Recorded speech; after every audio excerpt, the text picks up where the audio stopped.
al doctor Segundo Seclén Santisteban, que está en nuestros estudios porque amerita justamente, en su condición de investigador del Hospital Cayetano Heredia, que nos explique y de alguna manera llegue a nuestros amigos en todo el país cómo es que podemos enfrentar el problema de la diabetes. Doctor Seclén Santisteban, bienvenido a Radio Nacional. ¿Cómo está usted?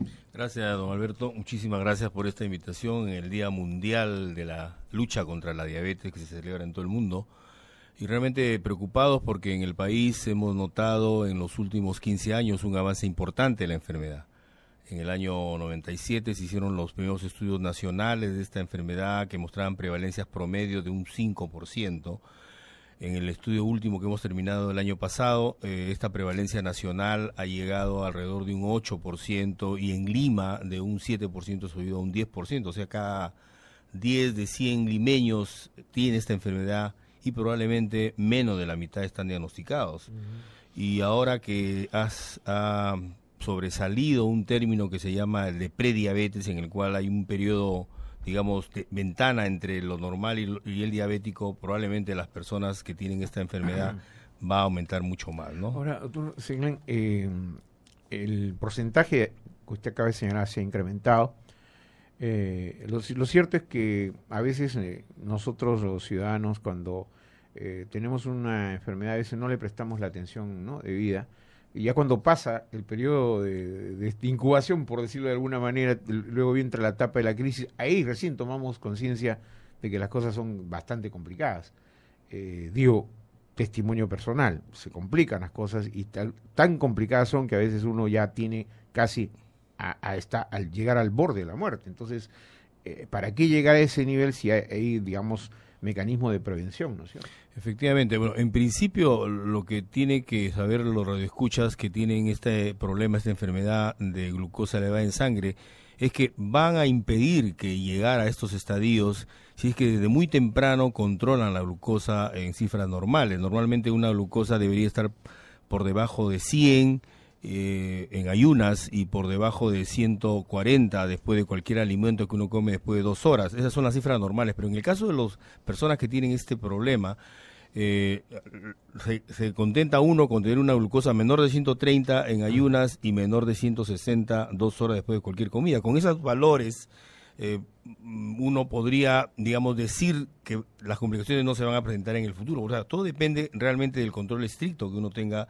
sobre la glucosa, que es el órgano que daña. Pero claro, los ciudadanos comunes y corrientes no es que están que tengan síntomas de diabetes, no están pues como ahora yo que tengo un glucómetro en la mano, ¿no es cierto? Y cada cierto momento tengo que tomarme para saber cómo va evolucionando como usted acaba de señalar, mi azúcar en sangre, ¿no es cierto?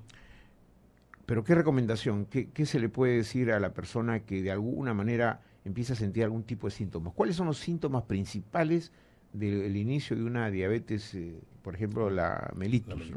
Sí, realmente los síntomas clásicos que siempre nosotros recomendamos en los pacientes que tengan en consideración son, en primer lugar, personas que comienzan a tener mucha sed, comienzan a orinar bastante en el día y en la noche se levantan 3-4 veces a orinar, personas que comienzan a bajar de peso, pero digamos esos síntomas cada vez son menos en las pacientes con diabetes, porque estos síntomas se presentan cuando la glucosa ya está por encima de 160 o 180 en el cuerpo. Y realmente lo normal, como dije anteriormente, es una cifra mucho menor. Yo he llegado a tener 460. Claro, 460 ya es una cifra casi un coma diabético o hiperosmolar o cetoacidótico, ¿no? Entonces lo que quería enfatizar es de que realmente ahora la orientación de prevención va hacia los grupos de riesgo, o sea, aquellas personas que tienen más posibilidades de ser diabéticas que otras. Por ejemplo, los pacientes que tienen antecedentes familiares de diabetes, o sea, el papá, la mamá, los hermanos, los tíos. En segundo lugar, las personas que son obesas, que tienen un peso excesivo, sobre todo obesidad abdominal, o sea, en la barriga tienen acúmulo de la grasa. En tercer lugar, las personas que tienen presión alta. En cuarto lugar, las personas que tienen triglicéridos elevados. Y las mujeres, por ejemplo, que tienen hijos mayores de 4 kilos o las mujeres que en algún momento del embarazo le han encontrado un discreto aumento de glucosa. O sea, todos esos son grupos de riesgo que tienen que tener más cuidado en hacerse controles anuales de digamos, glucosa. No queremos ni alarmar ni asustar a la gente, pero digamos, ¿Cuáles son las enfermedades colaterales de incidencia frecuente en el caso de diabetes mellitus o el otro tipo de diabetes? Porque ocurre que en el caso, digamos, que yo estoy mencionando, que es el mío, lo primero que me había afectado fue mi hipertensión, ¿no es cierto? Generó una hipertensión que afecta incluso mi sistema cardíaco, y también la pérdida de mis riñones, por ejemplo. Entonces hay que decir a la gente qué puede ocurrir con todo esto, ¿no es cierto? Sí, efectivamente. Vuelvo a repetir que todo está en relación a que una persona, ya sea por descuido o por mal control de su enfermedad, mantenga la glucosa muchos años elevada. Y los órganos que se afectan por la diabetes fundamentalmente son el ojo. Hay lo que se llama la retinopatía diabética, que lleva a la ceguera, es la causa más importante de ceguera en el mundo. En segundo lugar, el sistema nervioso periférico, o sea, los nervios que inervan sobre todo los miembros inferiores, comienzan a afectarse. Entonces las personas no tienen sensibilidad, pueden hincarse, pueden quemarse, no sienten, se hace una úlcera, se vuelven un pie diabético, una gangrena y le amputan el pie. Esa es la segunda complicación. Y la tercera complicación, que es la más letal, es el tema de los riñones, ¿no?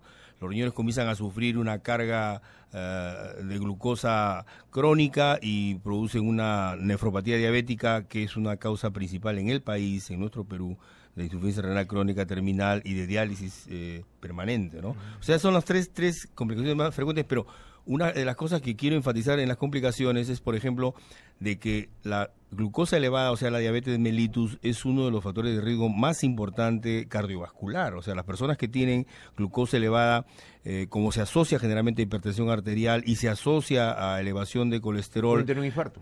Pueden tener un infarto, y 8 de cada 10 diabéticos mueren de infarto de miocardio en la estadística mundial. Doctor Seclen, al margen de lo que puede ser la diabetes heredada, ¿no?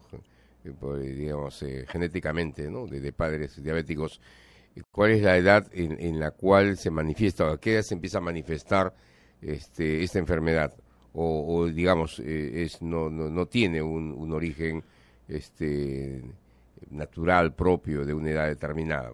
Genéticamente un niño puede nacer con diabetes, ¿no? Claro, o sea, todas las etapas de vida de un ser humano pueden ser afectados por la diabetes, pero hay que saber diferenciar. Por ejemplo, la diabetes tipo 1, que es la que generalmente se produce en niños y adolescentes, es una diabetes en la cual el organismo, por causas que se llaman autoinmunes, por decirlo, destruyen las células que producen insulina, y por lo tanto esos niños y adolescentes debutan con enfermedades muy severas y generalmente necesitan insulina toda la vida. Digamos, es una clase de diabetes felizmente poco frecuente en nuestro medio. Los estudios que hemos hecho dan incidencias bastante bajas.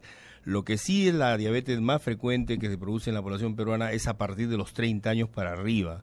Generalmente es una diabetes que se llama la tipo 2 de adulto, generalmente con carga familiar, generalmente gente obesa, sedentaria, que hacen la enfermedad a partir de esa fecha, y eso sí, generalmente hacen síntomas clásicos, como los que he mencionado, ¿no? Pero hay una gran cantidad de personas que no hacen esos síntomas, y por lo tanto es importante abordarlos en la parte preventiva. ¿Qué tanto puede afectar el estado de ánimo, por decirlo de alguna manera, cuando una persona que nunca ha tenido esta enfermedad, pero que por herencia familiar podría llevarlo, pero nunca se le presentó, y a través de una emoción, o sea, digamos, una impresión fuerte, digamos, lo que le llamamos la diabetes emotiva, ¿no? En el caso de mi padre, por ejemplo, teniendo, digamos, familia con diabetes, nunca se le presentó. Mi papá, ya de una edad avanzada, digamos, por una cuestión emotiva, ¿no es cierto? Él era muy emotivo también.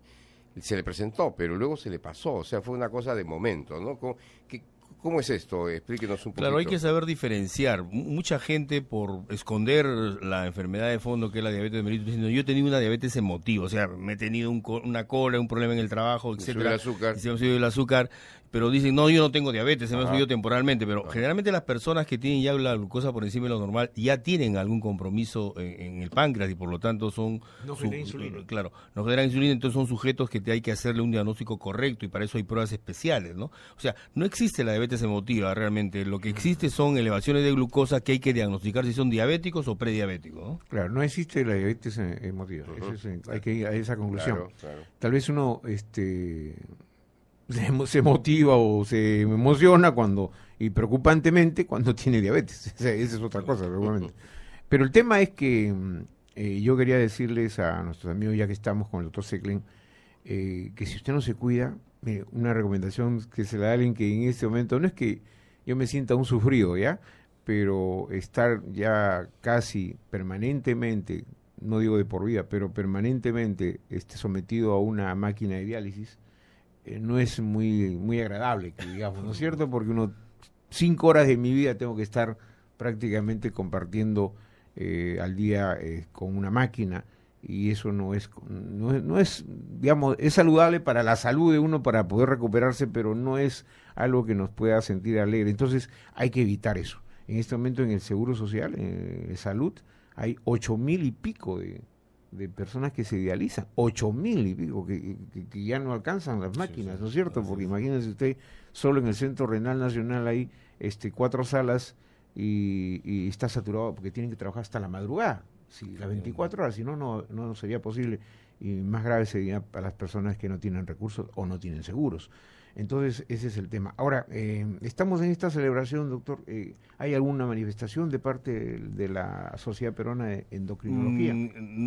Ahora mismo, dentro de pocos minutos, va a haber una campaña de despistaje a eso quería que estamos apoyando junto con el Ministerio de Salud, una campaña de despistaje que va a ser acá en la cuadra 4 de la avenida Arequipa. Ajá. Va a ser un festival de descarte de diabetes y una orientación de cómo se debe alimentar. Ahí te podemos ir todos los que nos sentimos dulces. En la cuadra 4. En la avenida Arequipa. Pero además estamos organizando la Sociedad de Endocrinología un curso latinoamericano de diabetes para médicos generales, porque creemos de que los médicos generales son los que deben aprender a diagnosticar y manejar la diabetes en su primer inicio. Ajá. Y es el nivel primario el que debe de orientarse correctamente. Bueno, les voy a dar cuenta entonces, amigos, curso latinoamericano de diabetes para médicos generales 2012.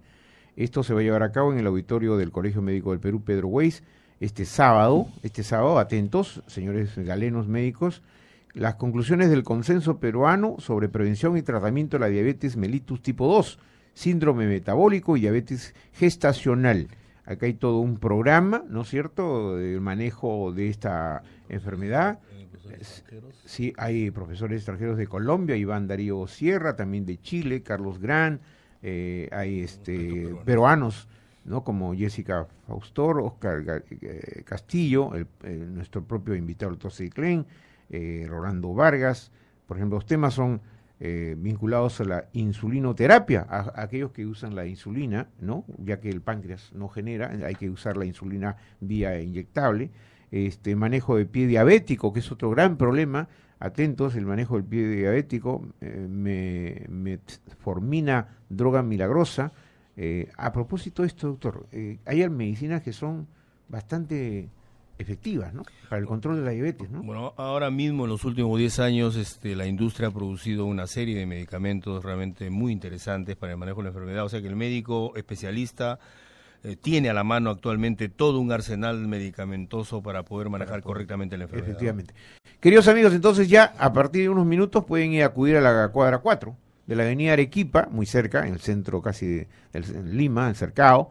Y si usted tiene alguna preocupación, algún síntoma que los que ha descrito el doctor Seclen le haga temer, ¿no es cierto?, una diabetes incipiente o cosas por el estilo, acuda, participe, haga sentir a sus personas que están a su lado la importancia de hacer esta prevención, que nosotros felicitamos a la Sociedad Peruana de Endocrinología, que preside el doctor Segundo Seclen Santisteban, y que nos ha permitido tener una pincelada de cómo podemos afrontar esta enfermedad. De tal suerte que vayan pronto, y a los médicos, ya saben, a este evento que es el sábado en el Colegio de Médicos del Perú. Doctor Seclen, muchísimas gracias por su presencia.